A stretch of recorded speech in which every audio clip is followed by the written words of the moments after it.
मैं रोकथाम के लिए ये समझती हूँ कि आप ज़्यादा से ज़्यादा मौके उन लोगों को प्रोवाइड करें जो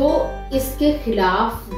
जो है नेचुरली हैं। मैं समझती हूँ कि आपको ख़वातीन को ज़्यादा मौके फराहम करने चाहिए, आपको ख़वातीन को वर्क फोर्स के अंदर लाना चाहिए, आपको उनको इंसेंटिव्स देने चाहिए। जिस तरह बांग्लादेश में हमने देखा है कि ख़वातीन को इंसेंटिव्स दिए गए, कॉटेज इंडस्ट्री जो ख़वातीन चला रही थी उनको इंसेंटिव्स दिए गए ताकि जो माहौल है उसके अंदर टॉलरेंस हो, उनके अंदर वो कुव्वत हो कि जो माहौल को इंक्लूसिव बना सके। उन्होंने ख्वाजा सराओं को आप इंसेंटिव्स दें कि वो आएँ, तो जब मुख्तलिफ किस्म के लोग आएंगे जिसके अंदर औरतें भी होंगी, ख्वाजा सरा भी होंगे, माइनॉरिटीज़ भी होंगी, उनको आप पीछे नहीं छोड़ सकते। तो फिर मैं समझती हूँ कि जो कुव्वत बर्दाश्त है लोगों की वो बढ़ जाएगी, टॉलरेंस लेवल बेहतर हो जाएगा और लोग एक दूसरे के साथ रहना जो है रहने को सीख लेंगे। तो इसीलिए मैं समझती हूँ कि जो माशरा है उसके अंदर टॉलरेंस बढ़ाने की ज़रूरत है और माइनॉरिटीज़ के हवाले से जो उनके तहफ़्फ़ुज़ात हैं ख़ासतौर पर इलेक्शंस के हवाले से, चूँकि अब इलेक्शंस आने लगे तो माइनॉरिटीज़ के ऊपर जो है